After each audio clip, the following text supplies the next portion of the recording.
नमस्कार आपण देखुछन्ते टेक विज्ञान।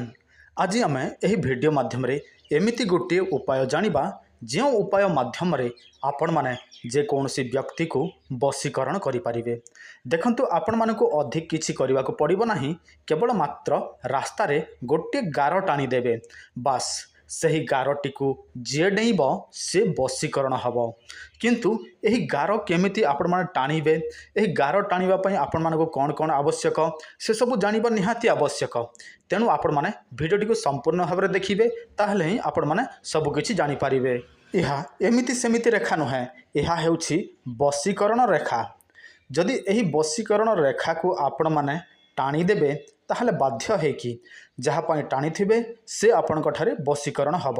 किंतु यही वशीकरण रेखा समस्तंक पाई समान भाव में काम करि न थाए, काहेकि ना समस्ते डेइले आपणक पाई असुविधा हब। तेणु उक्त व्यक्ति ना रे आपण माने यही वशीकरण रेखा को टाणीबे। तो चलतु मु आपण मानकु संपूर्ण विधि विधान कहि दउछि। यही वशीकरण रेखा पाई आपण मानकु कौन कौन आवश्यक, एथि पाई कौन करिवे सब किछि। किंतु ता पूर्व आपण समस्त को गोटे कथा कहबी, यदि आपण माने कौनसी तंत्र मंत्र करि पारु नाहंती, आपणक पाखरे समय नाही, काहाकू वशीकरण करिया पई चाहंती, प्रेम संपर्क पाई झियो हो पुओ हो स्त्री हो पुरुष हो जहाकू हेले मध्य आपण माने करि पारु नाहंती, आम सहित जोगाजोग करिवे। आमे आपण मानक पाई वशीकरण करिकी पठाई देबु बाय पोस्ट रे।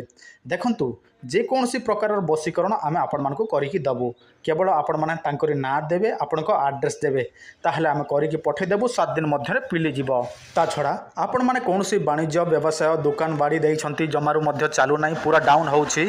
ता सहित आपण मानकर चाकरी मिलु नाही, पाठशाठ पढ़ी आपण जेकोसी काम करूछंती, काम मध्य हेउ नाही, सबु जगह निंदा अपमान पाउछंती, कोर्ट कचेरी मली मकदमारे फसी जाउछंती, विवाह हो पारु नाही, बयस गड़ी जाउछि, आपण मानकर पाठशाठ हो नाही, शत्रु वृद्धि हेउछि, किंबा जहाँ मध्य समस्या अछि, चिंता करिवार आवश्यक नाही।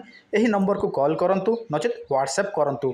अधिकांश समय आमे कॉल रिसीव करि पारि न थाउ, तेणु आपण माने गोटे काम करिवे, व्हाट्सएप रे मेसेज करिवे जदि कॉल रिसीव न करि पारिले। प्रथमे आपण मानकु गार टाणीबा पई केते गुडे निर्दिष्ट जिनिस दरकार पड़िबो। प्रथम है हलदी गुंड, द्वितीय है कुंकुम, तृतीय है सिंदूर। यही तीनोटी वस्तु को आपण माने प्रथमे मिसई देबे। देखंतु सबकिछि ओरिजिनल व्यवहार करिवे। आजिकाली हलदी गुंड मध्य डुप्लिकेट आउछि, सेठी कलर मिक्स होछि, कुंकुम मध्य डुप्लिकेट होछि, सेठी सिंदूर किंबा अलगा अलगा कोनोसी केमिकल मिसुछि, आउ सिंदूर मध्य डुप्लिकेट आउछि। तेणु आपण माने ओरिजिनल जिनिस व्यवहार करिवे। तापरे मु आपण मानकु गोटे मंत्र कहि दउछि, आपण माने शुणंतु, आउ एहाकू आपण माने लेखिकी रखंतु जदि काहाकू भी गार टाणी की वशीकरण करिवार थिले। देखंतु मंत्रटी एही भाव में आपण माने उच्चारण करिवे, ओम रेखा मोर अनंत रेखा, जे लंघिब वश्य हेब, हेब हेब बोली काहार आज्ञा, ह्रीं क्लीं श्री कामाख्या देवी कोटि कोटि आज्ञा। ओम रेखा मोर अनंत रेखा, जे लंघिब वश्य हेब, हेब हेब बोली काहार आज्ञा, ह्रीं क्लीं श्री कामाख्या देवी कोटि कोटि आज्ञा। यही मंत्रटी को आपण मानकु सर्वप्रथमे संपूर्ण भाव में मुखस्थ करने को पड़ो, जेमिति कि उच्चारण रे टिके मध्य भूल हब नाही। जेहेतु एटा गोटे मंत्र, तेणु आपण मानकु मंत्र को जागृत करने को पड़ो। आ जागृत करने को हेले आपण मानकु जप करने को पड़ो। यही मंत्रटी को प्रतिदिन 108 संख्यार 7 दिन पर्यंत जप कले मंत्रटी सिद्धि हुए बा जागृत होता है।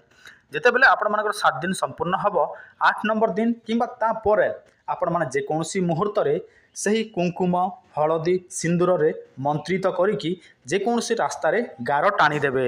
जहाँ पाई आपण माने यह टाणीबे, मंत्र आगरू किंबा मंत्र पर से व्यक्तिर नाम उच्चारण करिवे, ताहले सही व्यक्ति ही वशीकरण हब जो व्यक्तिर नाम आपण माने उच्चारण करिसंती। किंतु गोटे कथा ध्यान देबे, जेहेतु आपण माने मंत्र प्रयोग करुछंती, ताहले आपण माने मंत्र विषय किछि जानिबा निहाती आवश्यक। काहेकि ना आपण माने जहाँ जानि नथिबे ताहा प्रयोग कले केबे हेले मध्य काम करे नाही।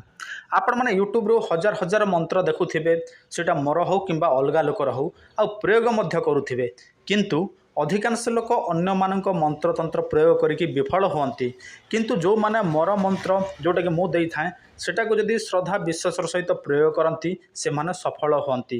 କାହିଁକିନା ମୁଁ ପ୍ରତ୍ୟେକ ବିଧିବିଧାନ ଆପଣମାନଙ୍କୁ ଆଗରୁ ଜଣାଇ ଦେଇଛି। ଯେଉଁମାନେ ଆମ ପୁରୁଣା ସବସ୍କ୍ରାଇବର ସେମାନେ ସମସ୍ତ ବିଧିବିଧାନ ସହିତ ପ୍ରୟୋଗ କରନ୍ତି। ଯଦି ଆପଣମାନେ ନୂଆ ତାହେଲେ ଆପଣମାନେ ଆମ ପୁରୁଣା ଭିଡ଼ିଓ ସବୁ ଦେଖନ୍ତୁ, କାହିଁକିନା ପୁରୁଣା ଦେଖିବେ ତାହେଲେ ହିଁ ଆପଣମାନେ ନୂଆ କିଛି ଶିଖିପାରିବେ। କେବଳ ଏହି ମନ୍ତ୍ର ଜାଣିଗଲେ ଆପଣ ଭାବୁଥିବେ ଯେ ମୁଁ ବଶୀକରଣ କରିଦେବି, ସେମିତି ନୁହେଁ। ଆପଣମାନଙ୍କୁ ବିଧିବିଧାନ ମଧ୍ୟ ଜାଣିବାକୁ ପଡ଼ିବ, ଆଉ ସେସବୁ ଆମ ପୁରୁଣା ଭିଡ଼ିଓ